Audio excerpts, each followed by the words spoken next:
Okay, we are back, bro. It's about to be crazy. Hold on. Oof, I have to take a little jog. Bruh. Is Grandcross back? we finally got him. We finally got 4 commandments, Mayo. This nigga looks dope. Oh, the Prelude to Doom, Blackened Winged Mayo or some shit like that. I'm hyped. I'm so hyped about this. Like, this is one of those for sure for a good festival. So, without a way, let's go ahead and see what we got in this patch notes, man. Because I'm so curious on how. Because, like, let's be honest right now, Grandcross is not in the best, like, situation. The game is real dry. Real dry. There's nothing to do in the game. If you've been playing, like, since, like, let's say you've been playing over a year, there's really nothing important or satisfactory to do in the game. So hopefully, because we're getting a new PvE game mode, hopefully it's fun. Hopefully this MAEL is fun and not OP, and hopefully his manner's good. That's pretty much all I want, because like, I haven't been uploading videos. The reason being, there's nothing to do in the game. PvP videos do horrible over here because literally no one cares. Patch notes videos aren't my thing, so I don't do them as much unless it's a cool character that I enjoy in the story, which right now, MAEL. I love this nigga. This MAEL. The other one, ass. And it's stuff like that. So let's see what we can get, man. Hopefully it's something cool. 226, so the update is coming out tonight as of me recording or updating this video. So it's coming out like around 9 o'clock tonight, something along those lines. Okay, let's see what we got. Oh, what the, bro, this nigga looks sick. He looks so sick. And they got like a cool little intro. Okay, they cooking. He's a dark character. Good, 2 attacks. Yep, that makes sense. We've seen these card cutouts before, so nothing new about the assets of the cards. We've seen all of these in the game already. Okay, MAEL's back with the commandments. Cool. You got Chaos Arthur, useless characters, whatever. Let's see what this dude does. Oh, let's look at his ultimate. Yeah, let's look at his ultimate. That's so loud. Okay. Okay. That looks kind of crazy. That looks pretty cool. That's a cool ultimate. Not going to lie. Okay, let's see what he does. I'm very interested to see what he does. Let's see here. Increase all stats of the goddess allies by 4% for each one participating in battle. So that's a 12% all stat increase to goddess allies. So it's going to be MAEL, Eliotis, and Margaret, I guess, because there are no goddess allies. Or you can use a latte. Or a latte in the sub. I don't know. We'll see. That's interesting. So, but I'm imagining there's only one team to run with this dude if you want to get the goddess ally increase. Increase the hero's basic stats by 2% for each buff and debuff active on the battlefield. That's interesting. But the only problem with this, there's not that many meta teams that have buffs on them. Debuffs, I can see debuffs. So thankfully, buff and debuff are going into account. Otherwise, if it was only for each buff, like literally, the goddess team is the only team that buffs, and it's just Margaret giving everyone 2 buffs. No one on the demon team buffs, no one on the human team, Percival, maybe, and that's about it.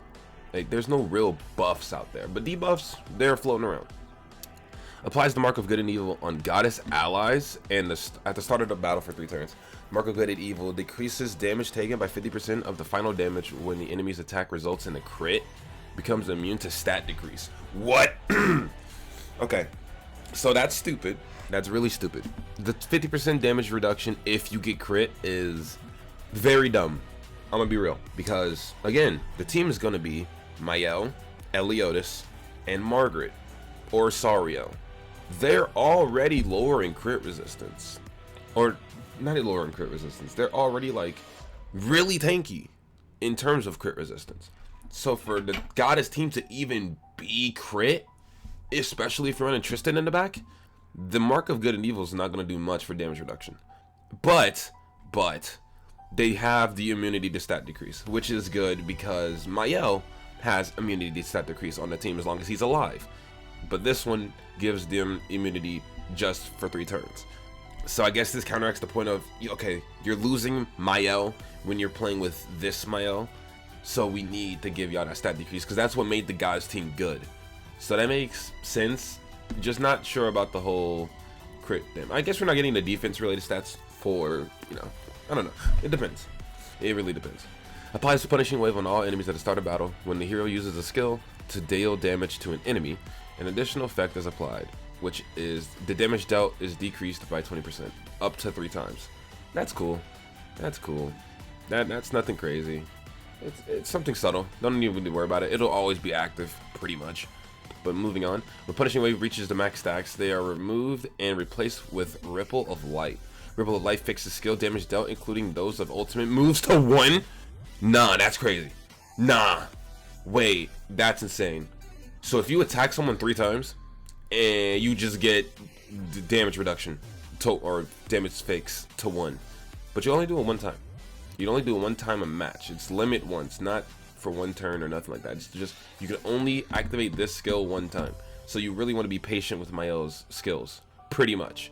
Because if you activate that like turn 1, sure, you can be immortal for that 1 turn. But you want to save it for like if they get an ult on you. So you really want to be patient with MAEL's cards. Interesting. Okay. If the hero deals damage to an enemy with a single target attack, that enemy will be afflicted with Mark of Retribution for 3 turns. Which Mark of Retribution, attack-related stats attack-related stats and defense-related stats are decreased by 20%. That's some Gloxinia ass shit. If the hero deals damage to an enemy with a single target attack, that's crazy. Interesting though, because again, if you're in a mirror match, that part of his passive is useless. 9 times out of 10, everyone's going to be running this MAEL. So this part of the passive is actively pointless. But we move. If the enemy with Mark of Retribution is defeated by the hero single target attack, 100% of the following final damage will be dealt to 1 random enemy. That's crazy. So he has like pseudo death in sense of, Mark of Retribution. So basically, you have to single target somebody to get Ripple of Light.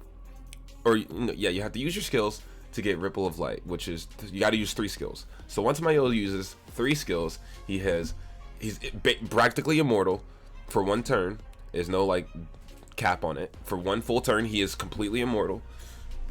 And then once you can get that immortality out and get an extra card like a single target attack, you can then lower their stats. And then at that point, you will also hit him with death. That's interesting. Very interesting. Okay. So commandment, I was hoping he would have a cycle commandment, like every turn it'll change what commandment is active, because he's using 4 commandments: love, truce, reticence, and purity. But let's see what they did here. When using an AoE attack other than an ultimate, all heroes on the battlefield would have their HP related stats decreased by 7% for 2 turns before the skill activates. That's ass. Applies to both enemies and allies. That's a shit commandment. I'm gonna be real. That commandment is hot garbage. It's like actually hot garbage. But he's a goddess ally, of course.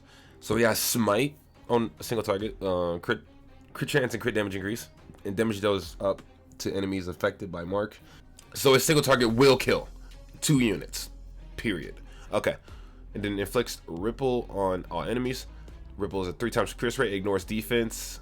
Attack is increased by 50%, and his damage dealt is increased by 30% for each punishing wave on the target. Bell of Truth is crazy. Both his skills are crazy. They're going to be insane. Both of them equally insane. Okay.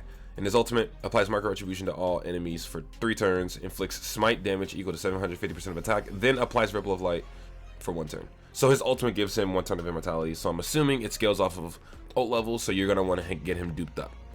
Mark of Retribution does that. We already know. And then, yeah, we already know. So let me see here. I want to see, like the Mark of Retribution is XXO. I don't know what the fuck they're talking about. XXO. I don't know what they're talking about. Do you not get this until you're 3/6? Is that what that is? And you don't get the Ripple of Light until you're 5/6? If that's the case, this dude's pay to win as shit, and it's already an L. If that's how this is read, and you only get Ripple of Light at 5/6, so you only get the immortality at 5/6, this is the pay. No. Hopefully, I'm reading this wrong. Because if that's the case, this is the worst unit of all time. If you're a free-to-play player, you're done. Just stop playing the game. What? Nigga, what? You have to get 5-6 to get immortality? And then 3-6 for the Mark of Retribution is kind of scummy. I'm not going to lie. Because that should just be a part of the ultimate. Because without Mark of Retribution, the ultimate doesn't even seem that, like, crazy. Like, because you only get it at 3-6. That's weird. I don't like that. His ultimate is so pay to win. I hate that with a passion. So if you go against a 5-6 MAEL, just leave the game. Practically. The fact that he doesn't have this at like 3-6, both, not even at 3-6, have him like Mark of Retribution at 1-6 and then Ripple of Light at 3-6. But again, I could be reading this weird graph wrong. But I'm imagining if there's an X, that means there's nothing there. So I hate that. This dude's pay to win as shit. I hate that with a passion. I do. Alright, what's the banner looking like? Thor's good. I need Thor copies. I'm done with Arthur. I need Escanor. I'm done. I'm done with everyone else. Blue Valenti's on the banner. W. That's a good one. That's it. Oh, Blue Merlin's on the banner. That's also a good one for me, because I don't have her. And Red Jenna. So, the banner is okay. The banner is okay. The banner is just okay. Alright, we move. Let's see. Anything else here before we continue? Okay, nothing. Alright, let's see exactly what's going on here. Let's go ahead and continue. Let's speedrun the rest of this. Chapter 3, I'm not surprised that we didn't get a Fortnite the Apocalypse chapter character because this part of the story is very bland. Like, and it's cool, you know, looks fine, whatever. But that's not going to be a fucking Holy War Festival character or just a festival character in general. Nor is another Percival. And it's not going to happen. So, we move. Okay. His cosmetics look sick. The first outfit is fire. This, like, demon, it looks like a labyrinth outfit. The best outfit he has. This third outfit is ugly. This thing looks atrocious. The man's got khakis on. Now, these two outfits at the top, though, peak. I'm buying both of them if I pay to win this character. I'm getting both those outfits. But now the new PvE content. Leona's Defensive War. What's happening here? I see Fortnite's characters and Escanor for some reason. Let's see what we got going on here. How to enter, go to the main lobbies, battle. Leona's defense is going to be at the top right. So it's also going to be one of those things that they circle through in terms of like PvE content. So one update we get Hero Arena, the other update we get Labyrinth, and now the next update after that we get Leona's Defense. That's basically saying we're going to get less Labyrinth and less Hero Arena because they're just adding to that pool. So instead of it flipping like we get a Hero Arena and Labyrinth every other week, we're now getting Hero Arena, Labyrinth, then Defensive War. So we're getting each of them every 3 weeks. I fucking hate these people. Alright. Cool. What is happening here? I'm not reading all the rules. I just want to see the pictures. Looks like some Guild War items. You put them in your slots for your level characters. Because 1, 2, 3, and 4, you see that Percival's 1, Lancelot's 2, Escanor's 3, Nizian's is 4. And it looks like they gives them like gear sets pretty much. Like 1, so Percival has crit resistance, HP, and crit damage. Number 2, Lancelot has recovery rate, crit resistance. Escanor has lifesteal, crit damage, and crit resistance, or crit chance. I think that's crit chance. And then Nizian's has HP defense. Okay, interesting. And then you get the draw equipment. That's whatever. We'll figure out that game mode though. I'm definitely gonna upload it because new content means I can actually play the game and have fun. Everything else seems pretty basic. Increase Goddess Allies defensive stats by N% for each buff. So that's just the set for MAEL. The best set for MAEL. So be sure to get your cards. Let's see where they are located. They're located, I don't know. New Holy Relics. Oh my god. We got a Jericho relic. Oh my god. It better fit Green Jericho, like the one they're using. And it better give her crit chance. If it gives her crit chance and like defense or damage increase, beautiful relic. Jericho might actually be usable. We'll see. But Demon King also got a relic. I don't know what he could have possibly gotten to make him any more broken. He's still a good character, just underutilized.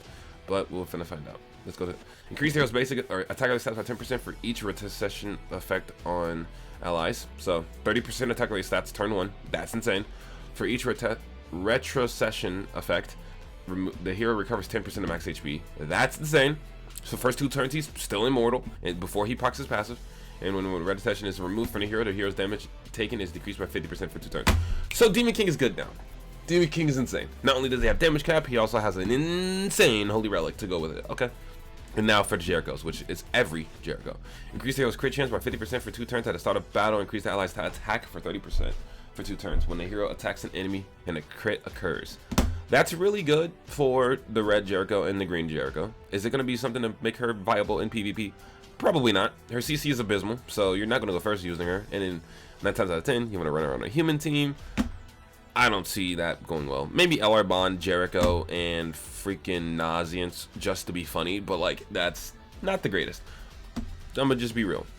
Underwhelming. She needs a stat increase. Jericho is way too shit. They should give her a basic stat increase. Like holy shit, she's the worst character in current game if you use her on a team. Her max CC is like probably 60 at most. So they need to get that checked out. Wait, they're adding Purgatory, Melee, and Escanor. They finally added characters to Coin Shop. It's crazy. Too bad I have them 6-6. Anyways, useless. And everything else seems pretty basic. Just your typical stuff. Check-in events. Cool, cool, cool. You get 200 diamonds. Cool, cool, cool. Just check in. Get a lot of free multis. A lot of free multis on a different banner, I'm imagining. This is not the normal banner. This is some extra one with Zeldris and Wild and shit.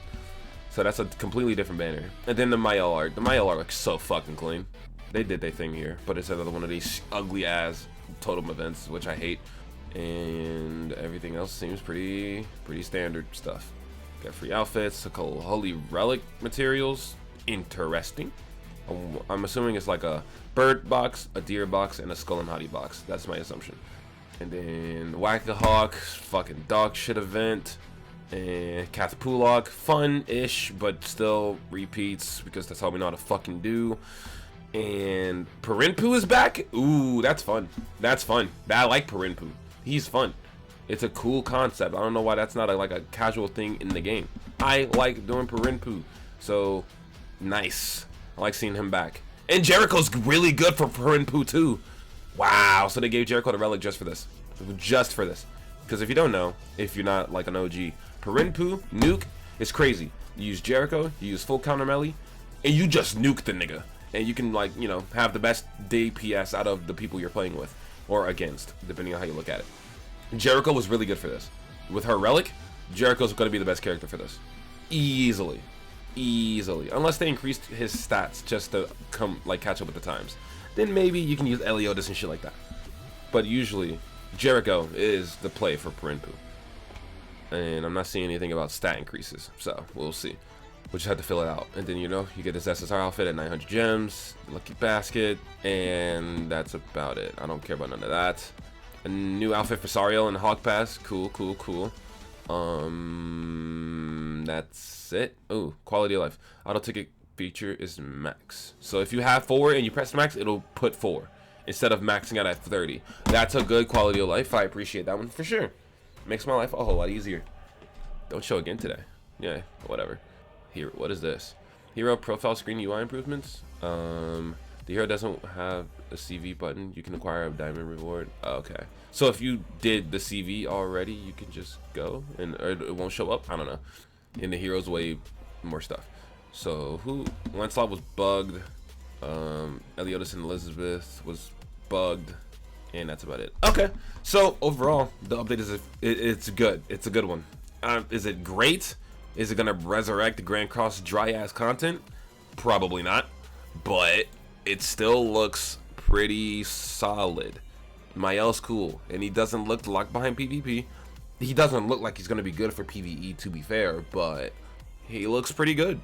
So I'ma say, should you summon? Yes, I'm gonna say you should summon.